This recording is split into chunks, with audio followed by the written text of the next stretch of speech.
आम आदमी महंगाई की मार से त्रस्त है और किसान भी इससे अछूते नहीं हैं। पिछले 2 दशक की अगर बात करें तो महंगाई का ग्राफ लगातार बढ़ता जा रहा है। वहीं अगर खेती बाड़ी से जुड़े हुए लोग इस महंगाई की मार झेल रहे हैं, चाहे वो खेती बाड़ी में इस्तेमाल होने वाले उपकरण हों, पेस्टिसाइड्स हों, इंसेक्टिसाइड्स हों या फिर रोज़मर्रा की दूसरी चीज़ें, लगातार कीमतें बढ़ रही हैं और इससे किसानों की आमदन लगातार घट रही है। यही कारण है कि किसान कई दशकों से अब कर्ज उठाकर जीवन का गुजर बसर कर रहे हैं और कर्ज का जो बोझ है लगातार बढ़ता जा रहा है। एक अनुमान के मुताबिक पंजाब के हर किसान के ऊपर लगभग 3 लाख रुपए का कर्ज है। ये कर्ज का मर्ज क्या है, कर्ज कहाँ से लेना शुरू हुआ, इसके क्या कारण है और आखिर कब तक किसान कर्ज के बोझ के तले दबे रहेंगे, इस पर बातचीत करने के लिए इस वक्त हमारे साथ मौजूद हैं IDC institute for development communication के प्रोफेसर वरिंदर शर्मा। डॉक्टर शर्मा, सबसे पहले तो ये जानना चाहेंगे कि पंजाब को फुटबॉल कहा जाता है और पंजाब के जो किसान हैं उनकी जो हालत है वो देश के बाकी किसानों से बेहतर मानी जाती है, फिर भी ये कर्ज उनके ऊपर क्यों चढ़ रहा है? देखिए, जो किसान है पंजाब में, जैसे ग्रीन रेवोल्यूशन आया उसके बाद लगातार जो हमारी खेती है इसका कैपिटल इंटेंसिव खेती हो गई। पहले तो थी हम सिर्फ अपने घर के जो साधन होते थे उनके हिसाब से हमारी खेती चल जाती थी, और लेकिन हरी क्रांति के साथ साथ हमारी जो खेती है वो पूरी तरह से कमर्शियल होगी। उसे कह सकते हैं कि मोनेटाइज्ड हमारी खेती होगी। उसके लिए किसान को पैदा करना है, उसने अपनी सर्वाइवल के लिए भी और देश के लिए भी, लोगों के लिए भी उसको पैदा करना है। लेकिन वो पैदा नहीं कर सकता था अगर वो कर्ज ना लेता। उसने अपना इनपुट्स, अपनी मशीनरी, ये सारी मैकेनाइज्ड होगी और उसके साथ साथ उसको सिंचाई के लिए एक ट्यूबवेल, जो बेसिक खेती कोई पैदावार के लिए उसके जो भी उसको रिसोर्सेज चाहिए थे वो सारे मोनेटाइज्ड हो गए। उसके लिए वो धीरे धीरे क्या हुआ, अपना बैंक्स की तरफ बढ़ा, लेकिन बैंक्स उसकी इतनी आपूर्ति नहीं कर पाते। बैंक्स की एक अपनी लिमिटेशंस होती है जिसमें एक अपना उसका रूल्स होते हैं जिसमें उसने किसान को कर्ज देना है। उसके लिए फिर इसके लिए उसको अलग अलग जगह से कर्ज लेना पड़ेगा। इनफॉर्मल सेक्टर से भी लेगा और फॉर्मल सेक्टर से भी लेगा। कुल मिला के किसान की जो लगातार अपना हालात थी वो बिल्कुल धीरे धीरे गिरती चलेगी। अब जैसे जो नेचुरल कैलेमिटीज़ आई, इसमें किसान मरा। अगर कोई बाहर से एग्रेशन होगा तो किसान मरेगा। देश में अगर कोई हलचल होगी, पॉलिटिकल इंस्टेबिलिटी होगी तो किसान मरेगा। लेकिन किसान ने पैदा करना है देश के लिए, अपने लिए, बाज़ार के लिए। जी, उसकी एक तरह से मैं कहूँगा कि किसान की एक कुर्बानी है कि उसने ये सब कुछ पैदा करता इस हालात में रहते हुए। इसीलिए उसकी जो कैपिटल इंटेंसिव खेती होने के साथ वो क्या हुआ, उसका कर्ज लगातार बढ़ता चला गया। अब जैसे हमने अपने इंस्टीट्यूट में 2 स्टडीज़ की और हमारे इंस्टीट्यूट में ये सबसे पहले हमने एक एक्सटेंट दिया कि कर्ज है कितना, एस्टिमेशन दी। वो किसी ने नहीं दी, वो सरकारी जितने अदारे थे वो किसी ने वो एस्टिमेशन आज तक नहीं दी। वो पर एकड़ दे देते हैं, पर हाउस होल्ड दे देते हैं, लेकिन एक्चुअल अमाउंट नहीं दिया। हमने दिया पहले 1998 में हमारी स्टडीज़ हुई, उसमें हमने 5700 करोड़ एस्टिमेशन की। उसके बाद 10 साल बाद फिर स्टडी की, उसमें हमने 30,000 करोड़ के आसपास एस्टिमेशन की। अगर वो 5.7% से बढ़ता चला गया तो ऑलमोस्ट वो कर्ज है वो ऑलमोस्ट वो 30,000 से डबल ही होगा आज के, उससे ज़्यादा हो सकता है अगर दोबारा से ये एस्टिमेशंस हम फिर से करें। तो यही कारण है मेन कि किसान अपने लिए, अपने घर के खर्च के लिए, अपनी पैदावार के लिए उसको कर्ज जो है लगातार लेना पड़ता है और वो डेब्ट ट्रैप की सिचुएशन में वो इस समय वो है वो पूरी तरह से जा चुका है। कोई आइडिया दे सकते हैं सर कितनी दर से बढ़ रहा है कर्ज? ये 5.7% से हमने एस्टिमेशन की थी कि ये 1998 से 2008 तक, उससे वो एस्टिमेशन बढ़ सकती है, कम नहीं हो सकती 5% से, वो ज़्यादा ही हो सकती है। तो ये एस्टिमेशन ये लगातार जो है ये अपना इसी दर से वो लगातार कर्ज वो किसान का बढ़ता जा रहा है। आपको लगता है कि पंजाब का जो सिनेमा है, पंजाब के जो गीत हैं या कह लीजिए पंजाब का साहित्य है, उसमें निश्चित तौर पर जो फार्मर्स हैं, हमारे किसान हैं, उनकी जो इमेज है उसको बढ़ाया, लेकिन कहीं ना कहीं जो एक सेल्फ इन्फ्लेटेड इमेज भी बना दी, और कोई डेमोन्स्ट्रेटिव इफेक्ट आपको देखने में मिला कि ऐसा भी सुनने में आया था कि जहाँ पे जोत का आकार बहुत छोटा था, ट्रैक्टर खरीद लिया गया देखा देखी में, और इस वजह से भी कर्ज बढ़ा है? देखिए, ऐसा है कि अगर आप साहित्य की बात करते हो, कला की बात करते हो, तो पंजाब की अगर पुरानी कला देखो, पुराना लिटरेचर देखो, पंजाबी लिटरेचर देखो, तो उसमें कोई पंजाब के किसान की हालत ज़्यादा अच्छी नहीं है। लेकिन कुछ समय में ये ग्रीन रेवोल्यूशन के बाद जैसे किसान की हर चीज़ चेंज होती है, अर्थव्यवस्था के साथ हमारा सिनेमा, हमारी कला, वो सब कुछ बदलता है।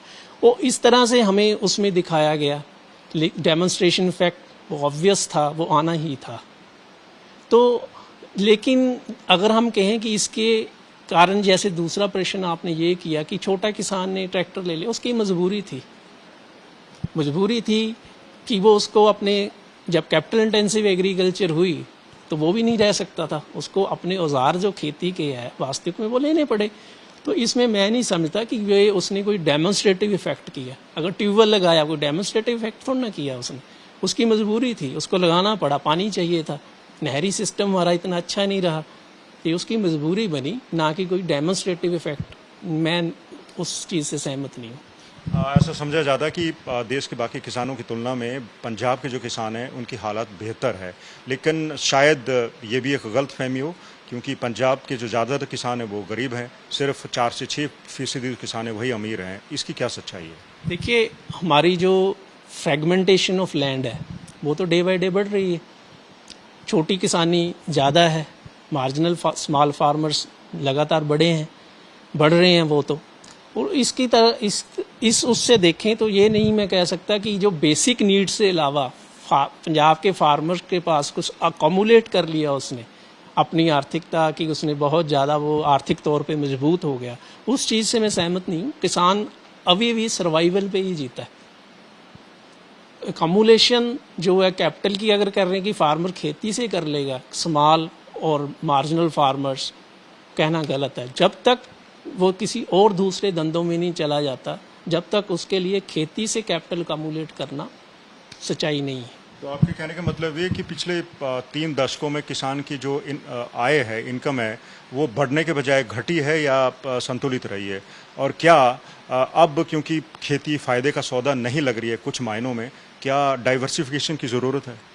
देखिए, जहाँ तक तो डाइवर्सिफिकेशन का एक मुद्दा है, तो किसान जो है ये समझता है कि जब तक उसको मार्केट एश्योरेंस नहीं मिलती अपने प्रोडक्ट्स की, वीट और पैडी की एक ऐसी एश्योरेंस है, वो देश के लिए भी ज़रूरी है, अपने फूड सिक्योरिटी के लिए हमारी ज़रूरी है, वो किसान की अर्थव्यवस्था को भी अच्छा चलाने के लिए भी उतनी ही ज़रूरी है जितनी वो देश को ज़रूरी है।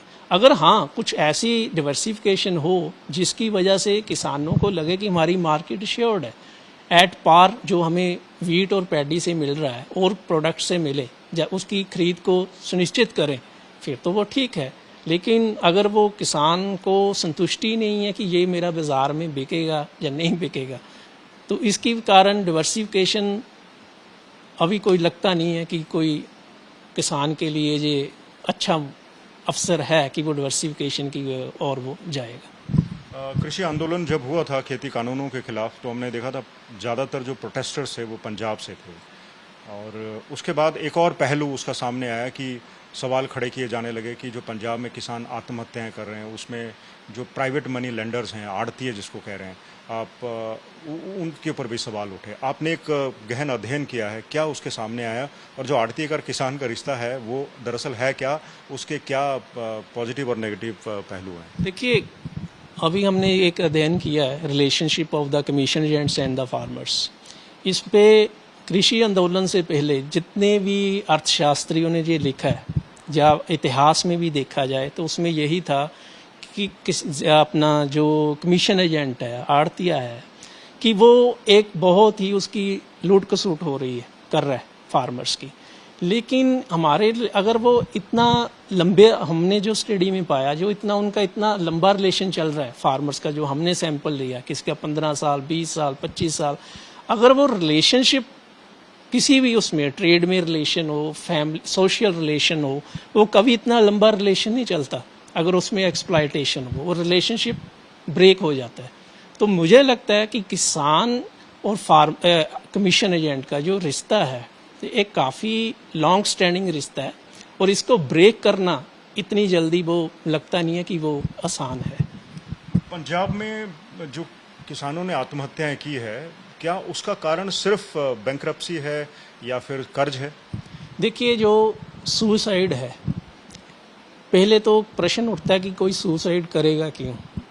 उसके पीछे एक तो सबसे बड़ा कारण आर्थिकता का जुड़ता ही है उसमें, कि सबसे बड़ा पहलू है कि आदमी के पास जब कोई अवसर नहीं है, आर्थिकता से कमज़ोर हो चुका है। और दूसरे कारण उसमें ये है कि उसमें डिनाई नहीं कर सकते हम कि जो जितने भी सुसाइड से रिलेटेड और रीज़न भी हो सकते हैं, कोई साइकोलॉजिकल भी हो सकता है, लेकिन उनमें प्राइम जो रीज़न है वो आर्थिकता तो हमेशा होती ही है। अच्छा, आपका जो अध्ययन है वो कुछ साल पुराना है। अब आज की तारीख में अगर कुल कर्जे की बात करें, एस्टिमेटेड कर्ज किसानों पे है, वो कितना होगा?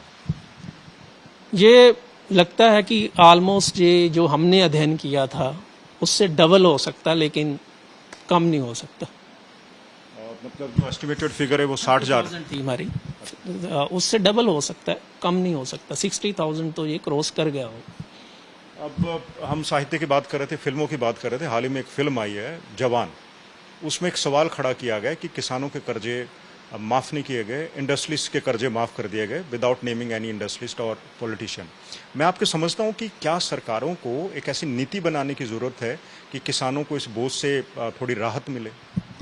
देखिए, इसमें ये है कि ये जो एक कॉन्ट्राडिक्शंस है कि जो इंडस्ट्रियलिस्ट के कर्जे माफ़ होते हैं या अपना फार्मर्स का भी होना चाहिए या नहीं हो रहे। देखिए, जो भी एक कोई रिस्क ले रहा है एंटरप्रेन्योरशिप में दोनों साइड से, तो उसके ऊपर किसान को एक ऐसा फंड क्रिएट कर देना चाहिए कि इन केस कोई ऐसी उसको रिस्क के कारण लॉस होता है तो वो फंड उसको सपोर्ट करे। गवर्नमेंट को कोई एक ऐसा फंड क्रिएट करना चाहिए कि जिससे कि अगर किसान को लॉस होता है या इंडस्ट्रियलिस्ट को लॉस होता है, वो फंड से उसकी हेल्प की जा सके। तो बोथ साइड में, किसानों का भी और इंडस्ट्रियलिस्ट का भी, गवर्नमेंट को एक ऐसे फंड क्रिएशन से हल कर सकती है। अब कर्ज के अलावा एक दूसरा कारण यह है कि किसान क्यों आत्महत्या करने पर मजबूर हो जाते हैं, वो है क्रॉप फेलियर्स। तो क्रॉप फेलियर्स को लेकर आपकी स्टडी क्या कहती है?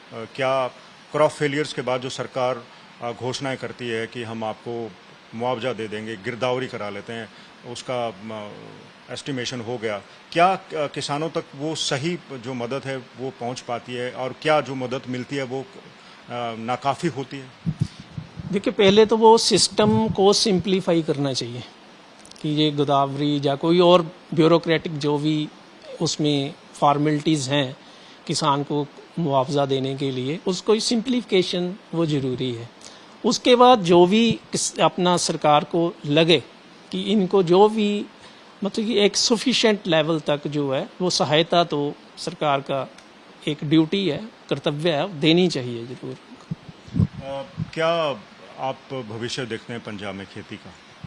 देखिए, भविष्य यही लगता है अगर हम खेती में किसान को proper subsidies, facilities, new research, new seeds, new technology जो अफोर्डेबल हो किसान तक नहीं पहुंचाएंगे, तो लगता है कि किसान आने वाले समय में मुश्किल में इससे भी ज़्यादा आ सकता है। क्या तरीके हो सकते हैं कि किसानों को मुश्किल से बाहर निकाला जाए?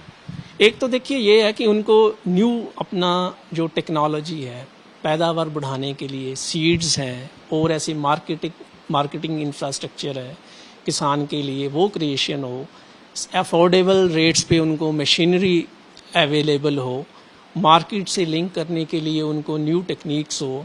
ये जब तक ये एक मैकेनिज्म नहीं डेवलप होगा, जिसको हम कह दें कि उसके एट डोर स्टेप हम एक ऐसा मैकेनिज्म डेवलप नहीं करेंगे उसको फ्रॉम प्रोडक्शन टू मार्केटिंग, इसकी ज़रूरत है। जो लगता है कि वो इस टाइम हमारे देश में या हमारे पंजाब में वो मिस कर रहे हैं हम, जो एक्सटेंशन सर्विसेज होनी चाहिए किसान के डोर स्टेप पे, वो कोलैप्स है। उनको रिवाइव करने की एक बहुत इस टाइम ज़रूरत है। आखिरी सवाल मेरा यह है कि पंजाब में किसान राजनीति भी अब उभर कर सामने आई है। खेती कानूनों के बाद हमने देखा बहुत सारी फार्मर यूनियंस मैदान में आ गई और उसके बाद उनके जो कह लीजिए एम्बिशंस हैं वो इतने ज़्यादा बढ़ गए, उन्होंने चुनाव भी जीत लिए, भले उनको मुंह की खानी पड़ी हो। इससे किसान का क्या भला हुआ? देखिए, कोई भी आंदोलन होता है उसमें राजनीति तो रहती है। तो किसान ने भी आंदोलन किया, उसको लगा कि हमारा राजनीति में जब तक हम नहीं आएंगे हो सकता है कोई हमारा भला ना हो। तो इसके लिए किसान ने अपना राजनीति में कदम रखा और रखा है। हमारे स्वतंत्रता आंदोलन से लेके आज तक किसान ने हमेशा राजनीति की है। तो उसका देखिए, वो अपना एक सोच है, उसका विचार है, हक भी है कि वो राजनीति अपने हक के लिए राजनीति में उतरे, कर सकता है, करनी चाहिए उसको। शुक्रिया सर, आपने समय दिया। प्रोफेसर वीरेंद्र शर्मा बता रहे थे कि पंजाब में आखिर कर्ज किसानों के ऊपर लगातार क्यों चढ़ रहा है, उसकी मर्ज क्या है, उसे कैसे कम किया जा सकता है। दरअसल सरकारों को चाहिए कि किसानों को कर्ज के बोझ तले से बचाने के लिए, कर्ज का बोझ कम हो, इसलिए एक नीति बनाने की ज़रूरत है। एक नीति के तहत कुछ ऐसा फंड्स क्रिएट किए जाएं ताकि बुरे वक्त के समय जब क्रॉप फेलियर हो गया हो, फसल बर्बाद हो गई हो या फिर सूखा पड़ गया हो, कोई कुदरती आपदा आ गई हो, तो किसानों को मदद मिल सके। अभी तक जो मदद मिलती है वो सिर्फ ऊँट के मुँह में जीरे के समान होती है, या कह लीजिए समुद्र में एक बूंद की तरह होती है।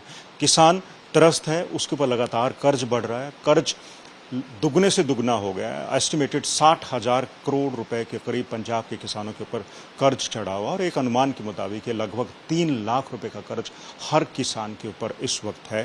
किसान स्ट्रेस्ड है, तकलीफ में है, मुसीबत में है। यही समय है जब देश के कृषि वैज्ञानिकों को, देश के नीतिकारों को, देश की सरकारों को, नेताओं को आगे आकर किसानों के लिए एक अच्छी नीति तैयार करनी चाहिए ताकि किसान खुशहाल रह सकें और इस स्ट्रेस और तनाव से बच सकें। कैमरा पर्सन अमन गुप्ता के साथ मंजीत सहगल, चंडीगढ़, आज तक।